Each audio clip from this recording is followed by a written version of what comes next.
दोस्तों नमस्कार। मैं हरिवंश यादव स्वागत करता हूं आपके अपने चैनल SRG एकेडमी में। प्यारे बच्चों, जैसा कि आप लोग जान रहे हो कि प्रतिशत के 9 क्लासेस कंप्लीट हो चुकी हैं। बेटा आप लोग बोर नहीं होना, 9 क्लासेस कोई बहुत बड़ी क्लासेस नहीं है। देखो क्लासेस देखिए धीरे धीरे आपको वक्त तो देना ही पड़ेगा, यानी वक्त के साथ आप धीरे धीरे सीखते चले जाएंगे, तो लंबे अरसे तक बहुत कुछ जानकारी सीखेंगे। 9 क्लासें हो चुकी हैं, 10वीं क्लास आ रही है। अच्छे अच्छे प्रश्न आ रहे हैं आपको, रेलवे के या SSC के प्रीवियस ईयर क्वेश्चंस हैं, बड़ी मात्रा में क्वेश्चन आपको करवाने वाले हैं। उन्हीं में से आज कुछ क्वेश्चन हैं, तो मैं उनके लिए आज कुछ क्वेश्चन आपके सामने पेश कर रहा हूं। तो जैसा कि आप लोग जानते हो कि कल मैंने आपको इनकम पर और टैक्स पर आधारित कुछ क्वेश्चन करवाए थे। बेटा आज कुछ क्वेश्चन टैक्स पर ही है, मार्कर मेरा सेलेक्ट है। बेटा एक बात बताइए, आप लोग समझ रहे होंगे, अच्छे से समझ रहे होंगे कि जैसे अगर हम बात करें मेरी कुल आय, मान लीजिए मेरी कुल आय अगर मान लीजिए मैं लिख दे रहा हूं 10,500 रुपया है। कुल आय मेरी 10,500 रुपया है। सरकार ने मेरे ऊपर टैक्स ठोक दिया 500 रुपए का। बेटा कितने का ठोक दिया? 500 रुपए का। अगर हम आपसे बात करें कि मेरी शुद्ध आय कितनी बचेगी, प्यारे बच्चों इसकी शुद्ध आय कितनी बचेगी, तो देखिए शुद्ध आय यानी मैंने 10,500 रुपया कमाए। सरकार बोली कि साहब आपने 10,500 रुपये कमाए हैं, उसमें से 500 रुपया आपको टैक्स पे करने होगा।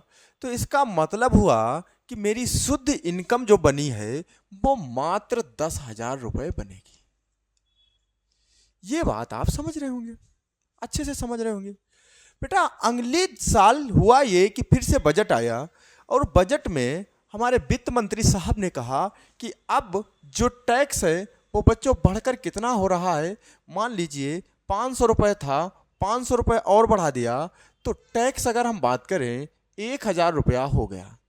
अब हमारी इनकम तो 10,500 रुपये ही है, टैक्स हमारा जहां 500 पड़ता था, तो बच्चों अब कितना पड़ने लगा है। तो याद रखना कि जो 1,000 रुपया है अब ये घटेगा, तो शुद्ध आय कितनी बची? 9500 रुपया। क्या मेरी आप ये बात समझ पा रहे हैं? मेरे ख्याल से आप मेरी बात को अच्छे से समझ रहे होंगे। यानी जैसे जैसे टैक्स बढ़ा, टैक्स जैसे बढ़ेगा तो शुद्ध इनकम घटेगी। टैक्स कितना बढ़ा, तो बच्चों आपको पता है कि टैक्स मात्र 500 रुपये बढ़ा है, तो शुद्ध इनकम भी प्यारे बच्चों 500 रुपया कम हो गई। इसका मतलब है हम देखेंगे कि नेट इनकम, शुद्ध इनकम जितने रुपया हमारी घट रही है, यानी जो घटा हुआ रुपया कहाँ चला गया, तो बच्चों आप समझ रहे होंगे कि वो पैसा मेरा टैक्स में जा रहा है। यानी टैक्स में अगर हम ज़्यादा पे करेंगे तो शुद्ध इनकम उतनी ही घटेगी। इस पे बेस्ड अभी हम कुछ क्वेश्चन करवाएंगे। बस आपको इस कॉन्सेप्ट से एक बात याद रखनी है कि टैक्स जितना बढ़ेगा, टैक्स जितना बढ़ेगा नेट इनकम उतने ही रुपए घटेगी। भाई सिंपल सा है, टैक्स 500 रुपए बढ़ा, नेट इनकम 500 रुपए घटी है। अतः टैक्स में जो वृद्धि होगी, शुद्ध आय में जो कमी होगी, वो आपस में बराबर है। इस पे बेस्ड मैं आपको क्वेश्चन कराने वाला हूं। अब मैं आपका ज्यादा समय नहीं व्यतीत करूंगा, पहले क्वेश्चन की तरफ चलते हैं। बेटा ये रहा आपका पहला क्वेश्चन। देखिए अच्छा क्वेश्चन है, पूछा हुआ है एग्जाम का। यदि आयकर में 19% की वृद्धि हुई है तो शुद्ध आय 1% कम हो गई, आयकर की दर बताइए। बेटा सुनिए, आयकर में यानी इनकम टैक्स मेरा 19% बढ़ गया है, यानी सरकार ने मेरे ऊपर इनकम टैक्स जो है 19% इंक्रीज कर दिया है। तो प्यारे बच्चों आप इस बात को समझ रहे होंगे कि शुद्ध इनकम कम होगी, जिससे शुद्ध इनकम कितने परसेंट कम हुई है? 1%। अतः मैं लिख सकता हूं कि टैक्स अभी मैंने बताया था, टैक्स जितने रुपया बढ़ेगा नेट इनकम उतनी ही रुपए कम होगी। यानी टैक्स का बेटा टैक्स कितने बढ़ा है, तो प्यारे बच्चों आप समझ सकते हो ये 19% बढ़ा है। टैक्स कितना बढ़ा है, 19%, जिसके कारण शुद्ध इनकम जो है वो 1% कम हो गई। यानी शुद्ध इनकम को इंग्लिश में बोलते हैं नेट इनकम, इसको बोलते हैं नेट इनकम। और नेट इनकम यानी टैक्स का 19% नेट इनकम के 1% के बराबर है, क्योंकि टैक्स 19%, टैक्स जितना बड़ा नेट इनकम उतनी, यानी दोनों बराबर है, अभी मैंने बताया था। तो अतः मैं लिख सकता हूं टैक्स बटे में नेट और इनकम इक्वल टू, अब याद रखना अगर 2 में गुणे ए बराबर 3 में गुणे बी लिखा है, तो बेटा अगर ये पूछा जाए ए बटे बी का मान, तो प्यारे बच्चों ए की वैल्यू होगी 3 और बी की वैल्यू होगी 2, यानी वैल्यू पलट जाती है। इस चीज को आपको याद रखना होगा, है ना। तो ये मैंने एक एग्जांपल के लिए आपको बता दिया। अब टैक्स यानी टैक्स बनेगा बेटा कितना, 1%, से परसेंट कैंसिल हो जाएगा प्यारे बच्चों, ये बनेगा 1, और बटे में इसकी जो नेट इनकम कितनी बनेगी, 19। सिंपल सा है। अब नेट इनकम हमारी 19 रुपया है, टैक्स मुझसे 1 रुपये जा रहा है, मेरी जेब में 1 रुपये टैक्स कटने के बाद 19 रुपया बच रहे हैं। इसका मतलब मैंने टोटल 20 रुपये कमाए हैं। टोटल कितने कमाए हैं, 20 रुपया। टोटल कितने कमाए हैं, 20 रुपये कमाए हैं, जिसमें से टैक्स कितना जा रहा है, 1 रुपया। परसेंट में पूछ रहा, 100 से मल्टीप्लाई कर दो, 20 पंचे 100। ऑप्शन में जरा कहीं ढूंढिए 5% है क्या, हाँ है, सी ऑप्शन है। आप एकदम से टिक कर दीजिए, एकदम से आप लोग टिक कर सकते हो। अच्छा इसे ऐसे भी लगा सकते हो, एग्जाम में आप तुरंत आप लगा सकते हो कि आय कितने परसेंट कम हुई है, 1%, बटे में अब टोटल कितने, आयकर में कितने परसेंट की वृद्धि, 19, और इनकम कितनी कम हुई, 1, 19 और 1 20, बटे में कर दो 20 और गुणे में 100। ये आप डायरेक्ट लगा दो, 20 पंचे 100। किसी भी प्रकार सवाल में लगाओगे इसका आंसर बनेगा। मुझे उम्मीद है आपने ये सवाल अच्छे से समझा होगा। अगला क्वेश्चन इसी तरह का मिलने वाला है। बच्चे देखिए कि आयकर में, देखिए हिंदी में लिख गया है, कोई बात नहीं, आप लोग समझदार हैं, काफी अच्छे पढ़ रहे हैं, आप लोग अच्छे से समझ रहे हैं। यदि आयकर में 22% की वृद्धि हो गई है, ये बात आप अच्छे से समझे हैं। यदि आयकर में 20% की वृद्धि हो गई, जिसके कारण शुद्ध इनकम 3% कम हुई है।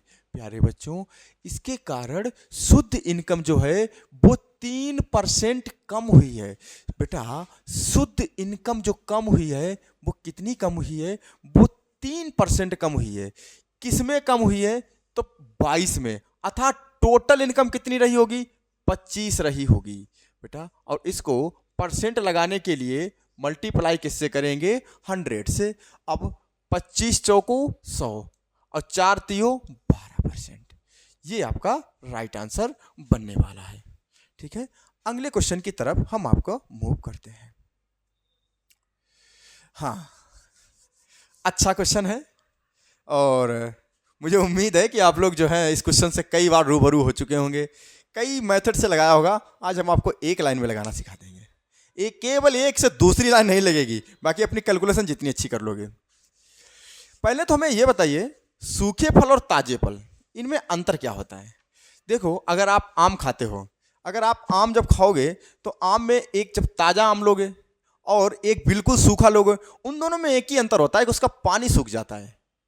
कभी भी उसके अंदर का जो गुदा होता है वो कभी भी नहीं सूखता है। देखिए, अगर आम आप रखते हो, सेब रखते हो, संतरे रखते हो, जून के महीने में छत पे रख दो जाके, एक ताजा वाला ले लो, एक उसको ले लो, गुदा की मात्रा दोनों में ही समान रहेगी, बस उसका पानी सूख जाएगा, पानी सूख जाएगा, लेकिन कभी भी गुदा की मात्रा में कोई परिवर्तन नहीं होगा। और उसमें क्या होगा कि जो पानी है, पानी समाप्त होने के बाद जो गुदा, वही असली उसकी मात्रा है। मेरी बात समझे हो कि एक तरफ ताजा फल है, एक तरफ सूखा फल है। तो ताजे फल और सूखे फल में अंतर सिर्फ इस बात का है कि गुदा की मात्रा दोनों में समान है। दोनों में किस चीज की कमी हो गई? पानी वाष्पीकृत हो जाता है, वो पानी अवशोषित हो जाता है। अब जैसे इसमें क्या है कि ताजे फलों में 68% पानी है, ये बात आप अच्छे से समझे होंगे। और ताजे फलों में और सूखे मेवा में, बेटा मेवा मतलब वही फल फ्रूट, आप समझ सकते हो। जबकि सूखे मेवा में बेटा 20% पानी है, यानी कि पानी की मात्रा घटी, पानी की मात्रा बेटा घट रही है।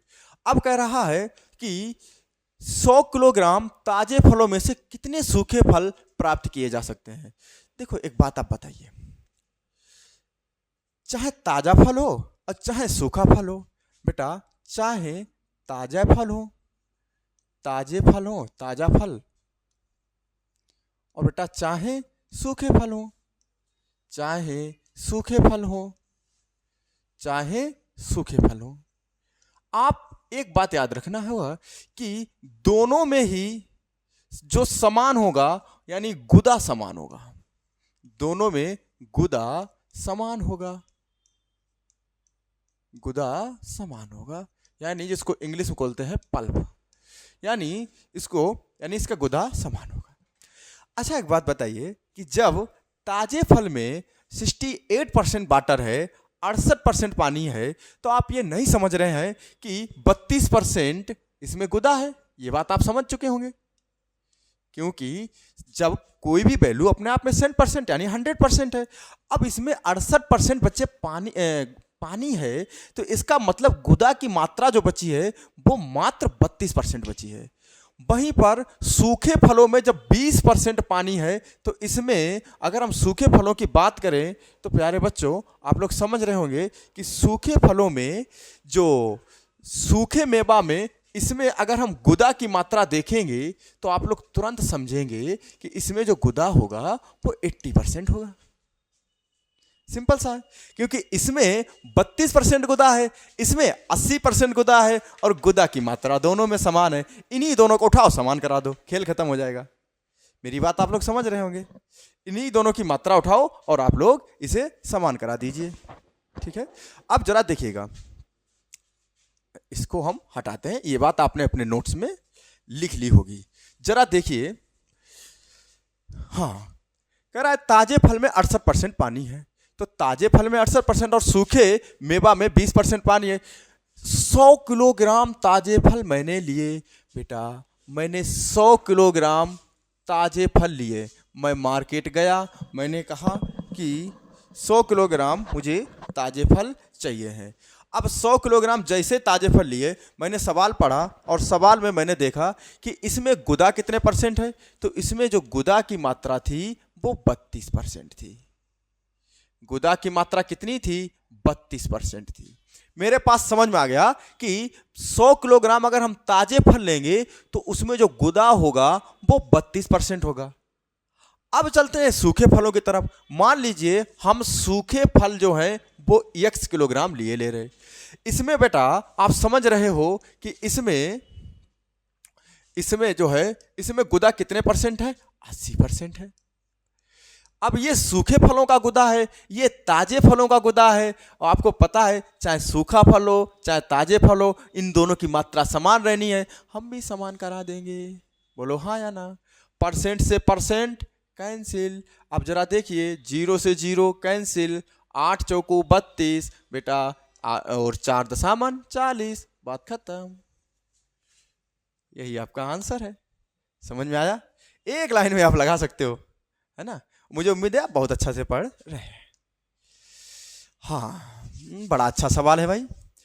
एक घोल में 16.5% नमक है। देखो घोल का अगर हम बात करें कि एक घोल में 16.5% नमक है, जिसमें 18 लीटर पानी बाष्पीकरण हो जाता है। मान लीजिए एक घोल में 16.5% का मतलब हो गया कि अगर हमने 100 लीटर एक कोई सॉल्यूशन बनाया, घोल बनाया, उसमें से बेटा नमक कितना है? 16.5%। ये बात आप समझ रहे हो। इसमें से मैंने इसको धूप में रख दिया, जून का महीना था, धूप में रखा, इसमें से पानी बाष्पीकरण हुआ, और पानी कितना बाष्पीकृत होता है? 18 लीटर पानी वाष्पीकृत हो जाता है।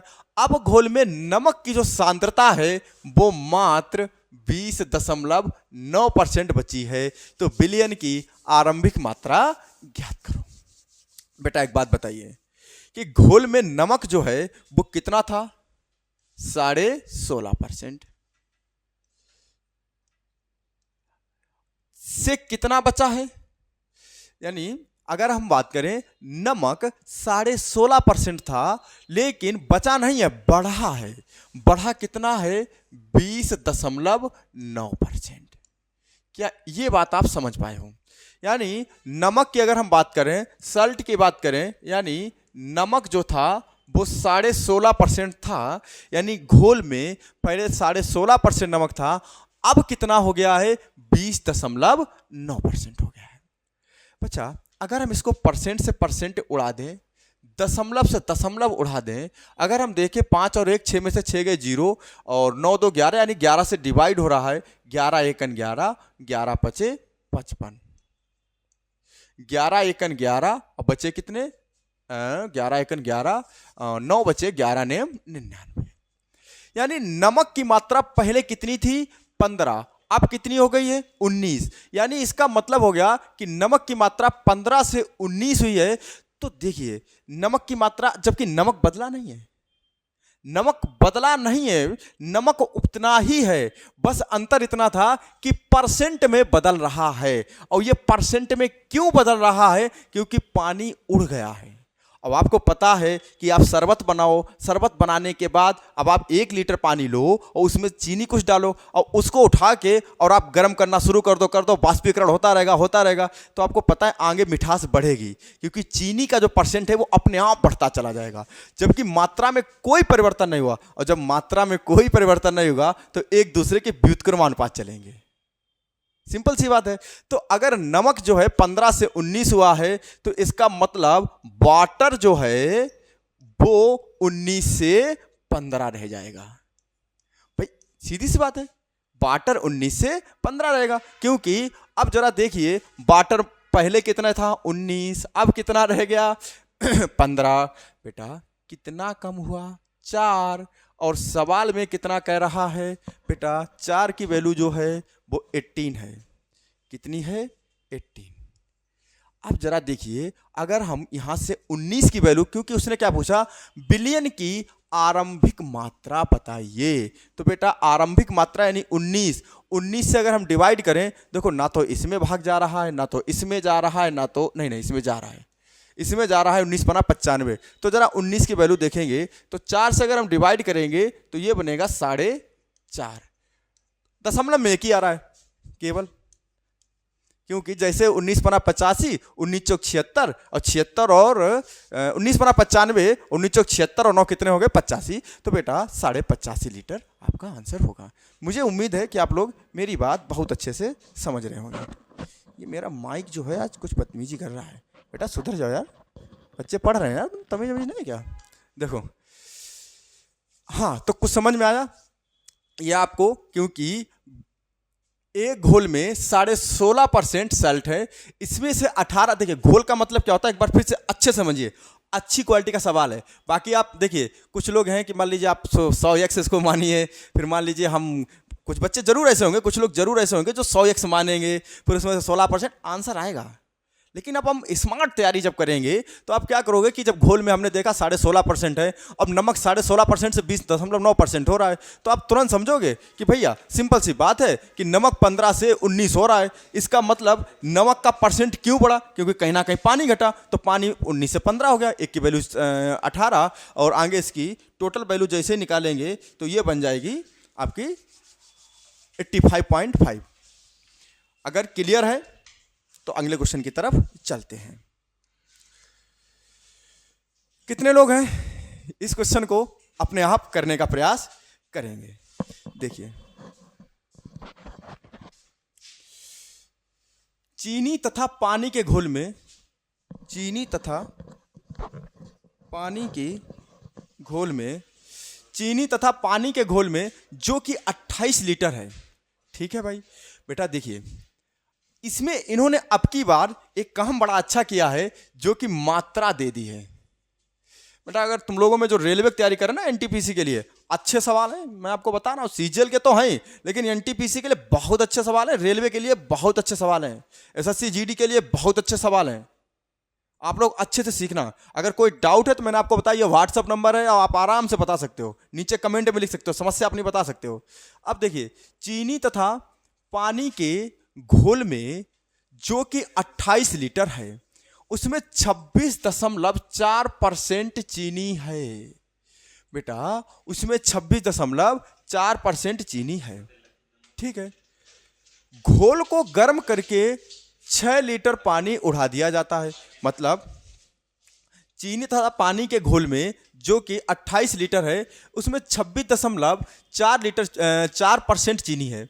घोल को गर्म करके 6 लीटर पानी उड़ा दिया जाता है। देखो, एक तो आप एक कंडीशन ये हो गई कि आप इसका सीधा 28 का 26.4% निकालें, इसमें आपकी चीनी हो जाएगी, फिर इसमें से आप उड़ा दें, ठीक है। अब वो पानी उड़ा दिया जाता है, शेष घोल में चीनी की परसेंट बताइए। देखो, एक तो आपका बिल्कुल बेसिक है, आप आराम से इसको जो है जो 28 है इसको आप 2800 भी कर सकते हो, ठीक है। 2800 करके इसमें आप चीनी की मात्रा निकाल दीजिए 26.4%। और जब 26.4% चीनी की मात्रा निकालोगे, इसके बाद चीनी का मान कांस्टेंट रहने वाला होगा, उसमें से जैसे ही 6 लीटर पानी उड़ा दोगे, चीनी कभी बदलेगी नहीं, उसमें से माइनस करके बटन % करके निकाल देना। ये मैं आपको बेसिक से बता दे रहा हूँ। अब आप समझिएगा क्वेश्चन को एग्जाम हॉल में बैठ के कैसे लगाएंगे। अब बच्चों देखिएगा, चीनी तथा पानी के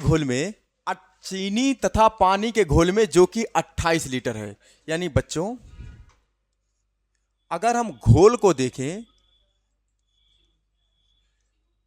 वो 28 है। बेटा घोल कितना है? 28 है।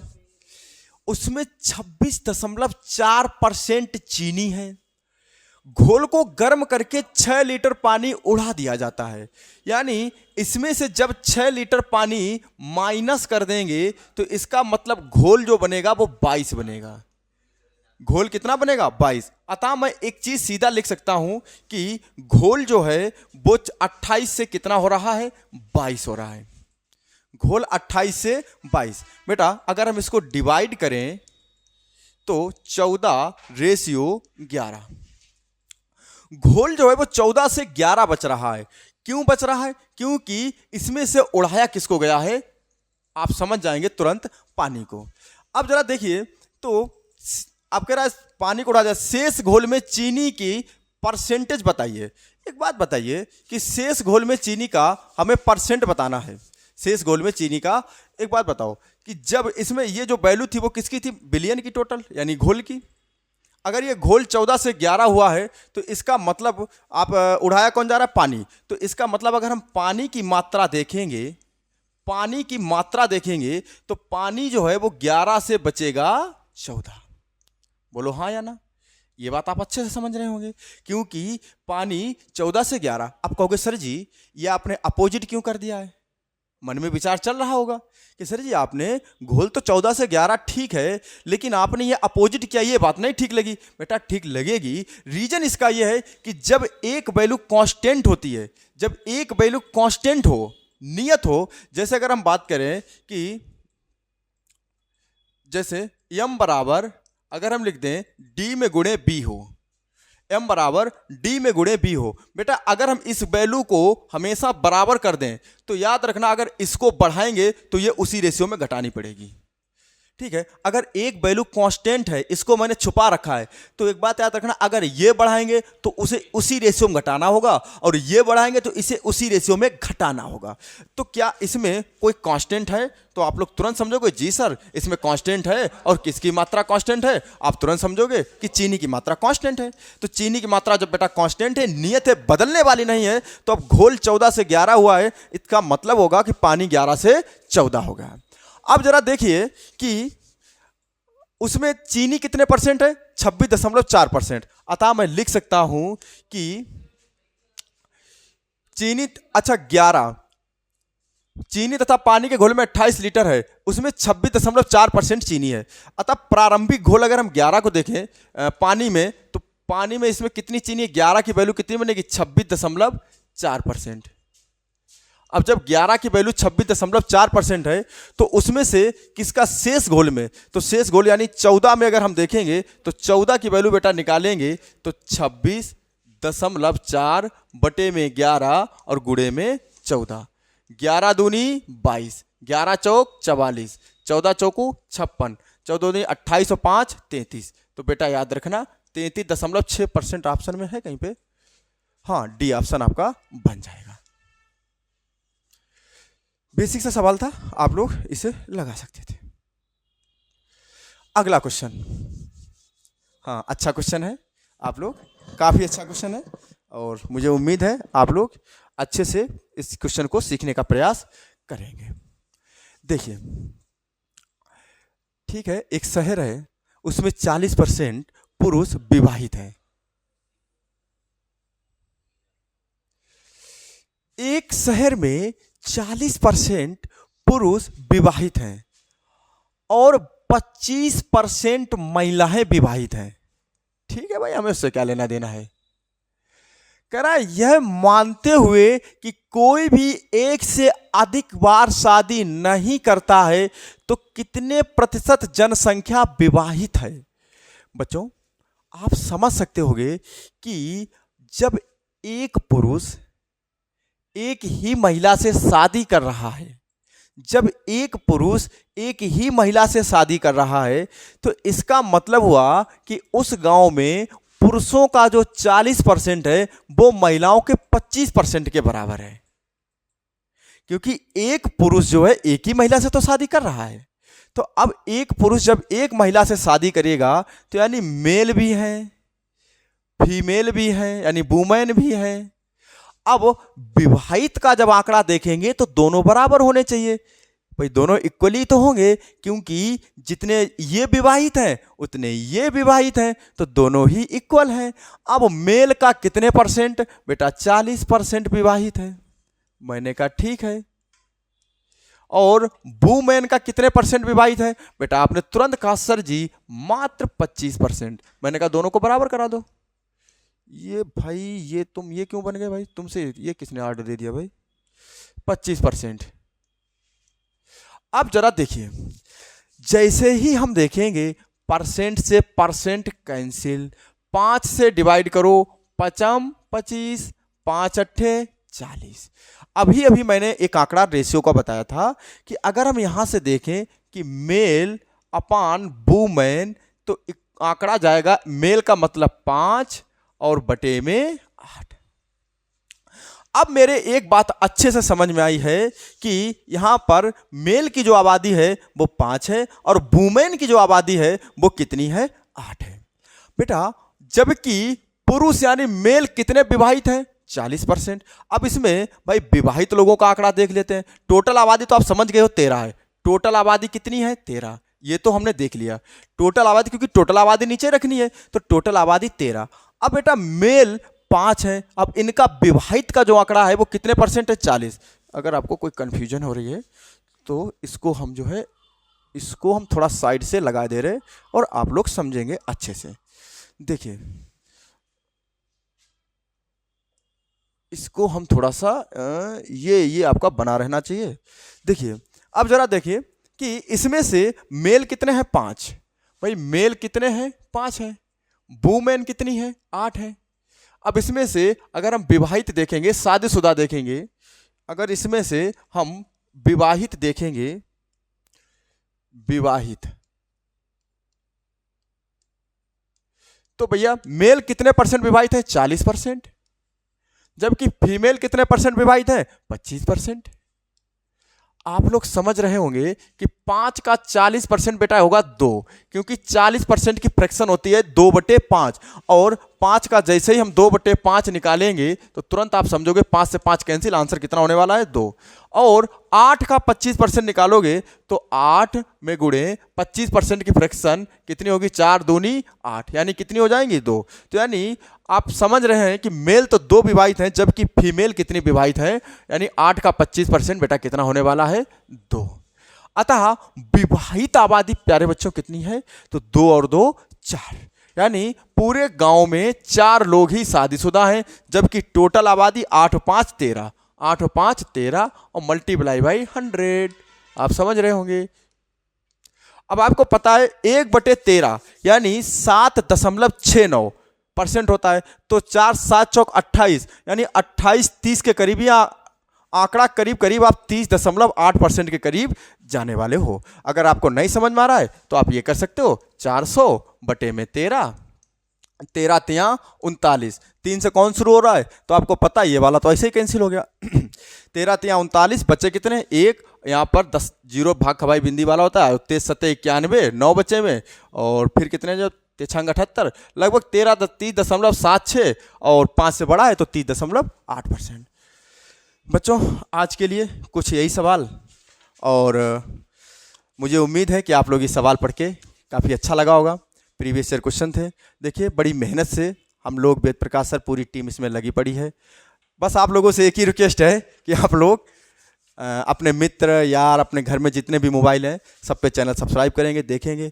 अगर आपको कोई समस्या लग रही है तो आप तुरंत कमेंट करेंगे, समस्या बताएंगे। आप ये व्हाट्सअप नंबर भी मैंने आपको बताया था कि ये मैंने आपको जो है व्हाट्सअप नंबर भी आपको बताया था, उसमें भी आपको जो है आप लोग बता सकते हो। खैर जो भी है, आप लोग आज के लिए यहीं पे